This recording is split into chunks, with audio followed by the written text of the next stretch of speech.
지난 1978년 이집트의 한 무덤에서 낡은 코덱스를 하나 발견합니다. 이 차코스 4번으로 불리는 이 코덱스가 유명해진 이유는 그 가운데 일부분이 26페이지로 이루어진 소위 유다복음이기 때문입니다.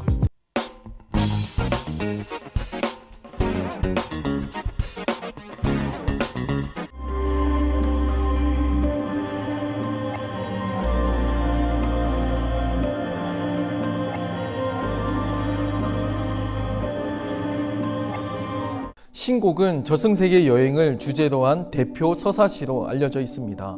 13세기에 쓰여졌지만 이탈리아 문학을 대표하는 중심 서사시이자 중세 문학의 위대한 작품으로서 평가받고 있죠. 이 책의 저자는 두란테 델리 알리기에리, 흔히 오늘날 단테로 불리는 사람입니다. 중세라는 시대적 상황을 고려해 볼 때 종교적인 의미가 많이 담겨져 있는 작품인데요. 당시 사람들의 내세관이나 도덕, 윤리적 가치 기준에 대한 좋은 자료가 되고 있습니다. 이 단테의 신곡 가운데서도 이 지옥편은 굉장히 흥미로운데요. 단테는 지옥의 9번째 단계이자 가장 밑바닥을 배신한 자들에 대한 처벌로서 형상화하고 있습니다. 신뢰와 사랑을 저버리고 남을 속이는 행위를 지옥 중에서도 가장 밑바닥인 이 통곡의 강, 여기서는 코키투스라고 하는데요. 이 통곡의 강에 투영시켜서 평가하고 있는 셈입니다. 이 코키투스에서 형벌을 받는 대표적인 배신자는 카이사르를 죽인 브루투스와 그리고 예수님의 12제자 중 한 사람으로서 예수님을 배신한 가룟 유다입니다. 지난 1978년 이집트의 한 무덤에서 낡은 코덱스를 하나 발견합니다. 코덱스는 페이지로서 구분되어 있는 일종의 책인데요. 여기서 발견된 코덱스는 콥트어로 기록되어 있었습니다. 기원 후 3세기에서 4세기경에 작성된 코덱스로 추정하는데 학자들은 당시 작품으로 발견되는 여러 코덱스와 비교해 볼 때 아마도 기원 후 약 2세기경에 이미 작성되었던 그 헬라어로 기록된 1차 문헌을 콥트어로 번역한 것으로 분석합니다. 이 코덱스에는 알려지지 않은 비화가 있는데요. 처음 이 코덱스가 발견되었을 당시만 하더라도 이 상태가 매우 훌륭했다고 합니다. 하지만 무려 23년간 중동의 고문서 시장을 떠돌게 되면서 심각한 훼손을 당하게 되었는데요. 어떤 사람은 이 코덱스를 오랜 시간 냉장고에 그냥 보관하기도 했다고 하네요. 그 결과 상당 부분은 복원이 불가능해질 정도가 되고 말았습니다. 이 코덱스는 소유자의 이름을 따서 차코스 4번으로 명명이 되었습니다. 이 차코스 4번으로 불리는 이 코덱스가 유명해진 이유는 그 가운데 일부분이 26페이지로 이루어진 소위 유다복음이기 때문입니다. 물론 이 제목이 유다복음이라는 거지 실제 이 코덱스를 기록한 사람은 누구인지 알 수가 없습니다. 그나마도 이게 기원 후 2세기의 작품이니까요. 당시 예수님의 제자와 약 100년간의 이런 차이가 있게 되는 거죠. 하지만 한 가지 분명한 것은 기존에 알려진 유다에 대한 관점이 아닌 새로운 관점에서 이제 유다를 해석하고 있고 심지어 예수님에 대해서도 재해석하고 있다는 점인데요. 여기서 오해하시지 않게 미리 말씀을 해드리면 이 작품은 당연히 가룟 유다의 작품도 아니고 정통 기독교 문서도 아닙니다. 당시 유행하던 고대 이단이었던 그 영지주의의 영향을 받은 작품인데요. 그 내용은 제가 뒤에 가서 다시 말씀드리도록 하겠습니다. 영지주의 작품임을 감안하고서라도 이 코덱스는 많은 사람들의 관심과 호기심을 불러 모았습니다. 예수님을 배신한 제자의 복음서라고 하는 이 제목만으로도 충분히 자극적이었죠. 복음이라고 하는 제목이 붙기는 했지만 실제로는 기독교와 전혀 관련이 없는 문서죠. 영지주의의 영향을 받은 문서입니다. 하지만 그럼에도 이 코덱스가 상당한 의미가 있고요. 또 최근에 들어와서 그 의미가 강조되기 시작하는데요. 2차 세계대전 중에 히틀러의 나치 독일은 끔찍한 대규모 학살을 자행합니다.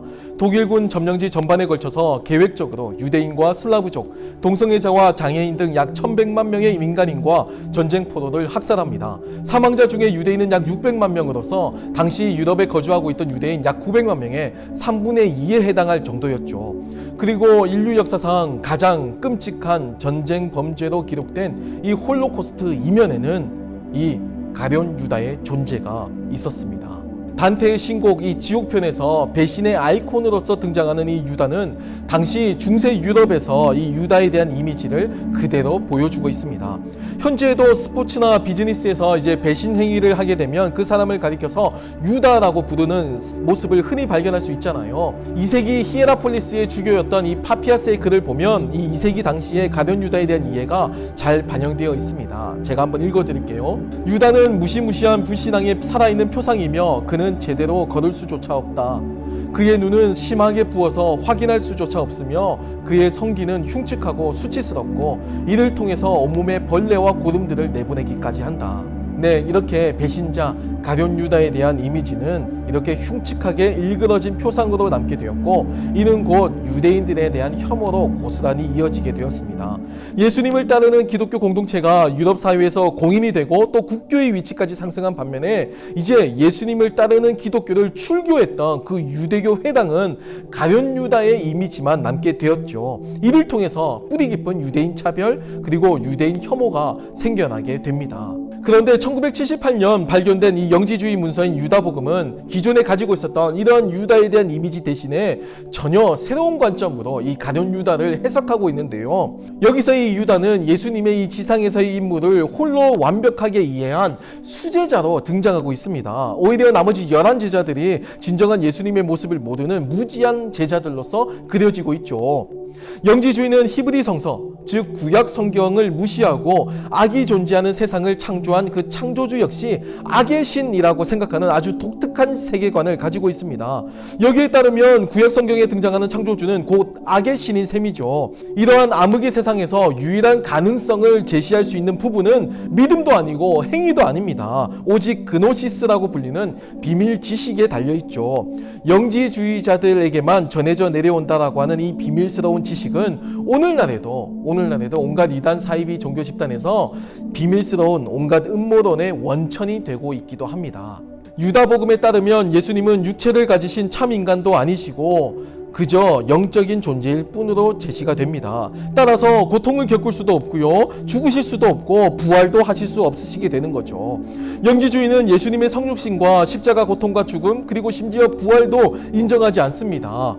유다복음은 영적인 존재인 예수님이 유다에게만 몰래 그 비밀의 지식, 그 구원의 지식을 전했다고 합니다. 그 비밀 지식은 예수님의 영이 현재 예수님의 그 육체 속에 갇혀 있게 되었는데 이것을 풀어달라고 가룟 유다에게 부탁을 했다는 거예요. 그래서 가룟 유다는 이 예수님의 부탁을 받고 이 예수님의 영을 그 예수님의 육신에서 해방시키기 위해서 당시 유대인들에게 밀고를 했다는 겁니다. 이것은 육신을 영의 감옥으로 이해하는 플라톤 철학의 영향을 받은 것으로 보이는데요. 여하튼 유다복음에서 가룟 유다는 12제자 가운데 유일하게 예수님의 지상사역을 이해하고 있었고 예수님께서 친히 나를 제발 십자가에 못 박게 해달라고 부탁할 정도로 이렇게 부탁한 그런 제자로 묘사가 되고 있습니다. 비밀 지식을 후대에 전해주는 그런 원천으로서 제시가 되죠. 이 유다복음은 등장인물도 기독교적이고 그리고 그 예화도 복음서와 유사한 내용이 많이 있는 것은 사실입니다. 예수님도 등장하고 가룟 유다도 등장하고 예수님의 제자들도 등장하고요. 그리고 복음서에 묘사가 되어 있었던 예수님에 관련한 에피소드들도 비슷해 보이는 그런 사건들도 기록되어 있는 것은 사실이거든요. 하지만 근본 사상부터 이 유다복음은 전혀 기독교적이지 않습니다.